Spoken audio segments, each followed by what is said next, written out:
इसके पीछे कठोर परिश्रम चल रहा है।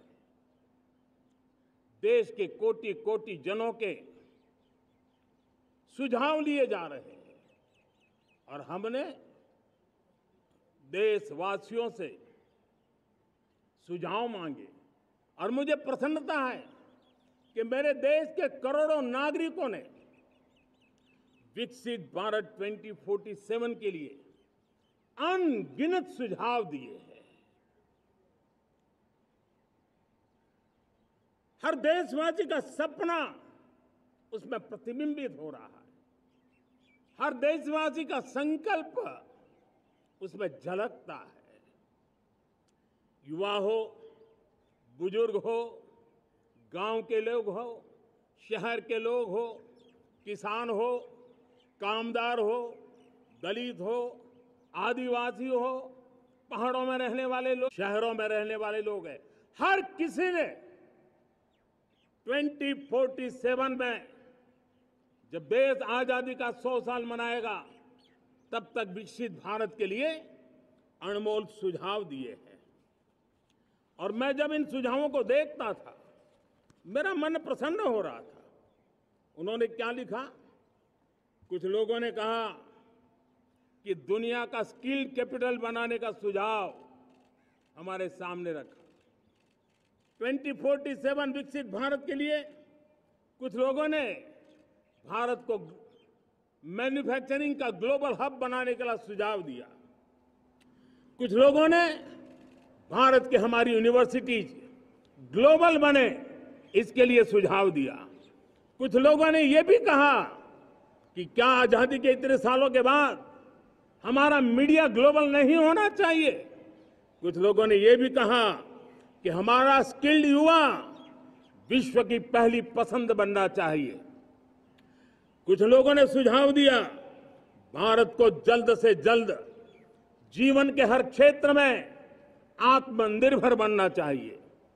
कई लोगों ने सुझाव दिया कि हमारे किसान जो मोटा अनाज पैदा करते हैं, जिसको हम श्री अन्न कहते हैं, उस सुपर फूड को दुनिया के हर डाइनिंग टेबल पर पहुंचाना है। हमें विश्व के पोषण को भी बल देना है और भारत के छोटे किसानों को भी मजबूती देनी है। कई लोगों ने सुझाव दिया कि देश में स्थानीय स्वराज की संस्थाओं से लेकर के अनेक इकाइयां हैं, उन सब में गवर्नेंस के रिफॉर्म की बहुत जरूरत है। कई लोगों ने लिखा कि न्याय के अंदर जो विलंब हो रहा है उसके प्रति चिंता जाहिर की और ये भी कहा कि हमारे देश में न्याय व्यवस्था में रिफॉर्म की बहुत बड़ी जरूरत है। कई लोगों ने लिखा कि कई ग्रीनफील्ड सिटीज बनाने की अब समय की मांग है।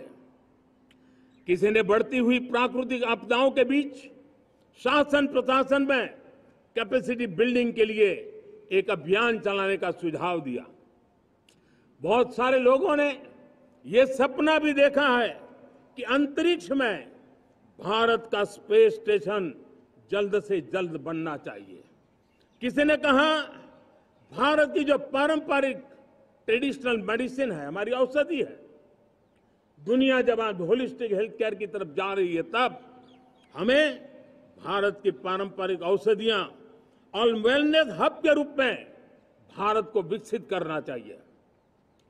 कोई कहते हैं कि अब देर नहीं होनी चाहिए, भारत जल्द से जल्द दुनिया की तीसरी सबसे बड़ी इकोनॉमी बनना चाहिए। साथियों, मैं इसलिए पढ़ रहा था कि मेरे देशवासियों ने सुझाव दिए, मेरे देश के सामान्य नागरिक ने ये सुझाव हमें दिए हैं। मैं समझता हूं जब देशवासियों की इतनी विशाल सोच हो, देशवासियों के इतने बड़े सपने हो, देशवासियों की इन बातों में जब संकल्प झलकते हो तब हमारे भीतर एक नया संकल्प दृढ़ बन जाता है, हमारे मन में आत्मविश्वास नई ऊंचाई पर पहुंच जाता है। और साथियों, देशवासियों का ये भरोसा सिर्फ कोई इंटेलेक्चुअल डिबेट नहीं है, ये भरोसा अनुभव से निकला हुआ है। ये विश्वास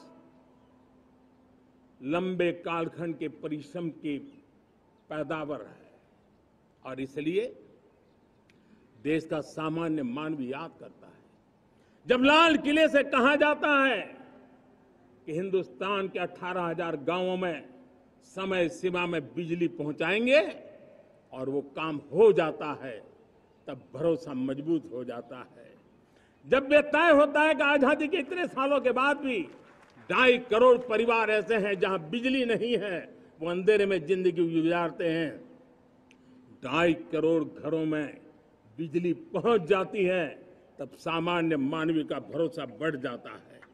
जब लाल किले से स्वच्छ भारत की बात कही जाए, तब इस देश के अग्रिम हरोर पंक्ति में बैठे हुए लोग हो, गांव के लोग हो, गरीब बस्ती में रहने वाले लोग हो, छोटे छोटे बच्चे हो, हर परिवार के अंदर स्वच्छता का वातावरण बन जाए, स्वच्छता की चर्चा हो, स्वच्छता के संदर्भ में एक दूसरे को रोक टोकने का निरंतर प्रयास चलता रहे। मैं समझता हूं कि ये भारत के अंदर आई हुई नई चेतना का प्रतिबिंब है। जब देश के सामने लाल किले से कहा जाए कि आज हमारे परिवारों में 3 करोड़ परिवार ऐसे हैं जिनके घर में नल से जल मिलता है, आवश्यक है हमारे इन परिवारों को पीने का शुद्ध पानी पहुंचे। जल जीवन मिशन के तहत इतने कम समय में नए 12 करोड़ परिवारों को जल जीवन मिशन के तहत नल से जल पहुंच रहा है। आज 15 करोड़ परिवार इसके लाभार्थी बन चुके हैं। हमारे कौन लोग वंचित थे इन व्यवस्थाओं से, कौन पीछे रह गए थे? समाज के अग्रिम पंक्ति के लोग इसके लिए अभाव में नहीं जीते थे। मेरे दलित, मेरे पीड़ित, मेरे शोषित, मेरे आदिवासी भाई बहन, मेरे गरीब भाई बहन, मेरे झुग्गी झोपड़ी में जिंदगी गुजारने वाले लोग, वही तो इन चीजों के अभाव में जी रहे थे। हमने अनेक ऐसे प्राथमिक आवश्यकताओं की पूर्ति के लिए जो प्रयास किया और उसका परिणाम हमारे इन सारे समाज के बंधुओं को मिला है। हमने वोकल फॉर लोकल का मंत्र दिया। आज मुझे खुशी है कि वोकल फॉर लोकल ने अर्थतंत्र के लिए एक नया मंत्र बन गया है। हर डिस्ट्रिक्ट अपनी पैदावार के लिए गर्व करने लगा है। 1 डिस्ट्रिक्ट 1 प्रोडक्ट का माहौल बना है। अब 1 डिस्ट्रिक्ट 1 प्रोडक्ट को 1 डिस्ट्रिक्ट का 1 प्रोडक्ट एक्सपोर्ट कैसे हो, उस दिशा में हर जिले सोचने लगे हैं। रिन्यूएबल एनर्जी का संकल्प लिया था।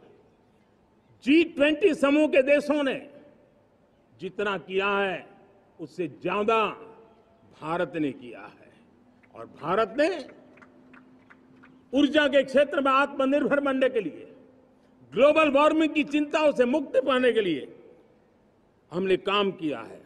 साथियों, देश गर्व करता है आज जब फिनटेक की सफलता को लेकर पूरा विश्व भारत से कुछ सीखना समझना चाहता है, तब हमारा गर्व और बढ़ जाता है। साथियों, हम कैसे भूल सकते हैं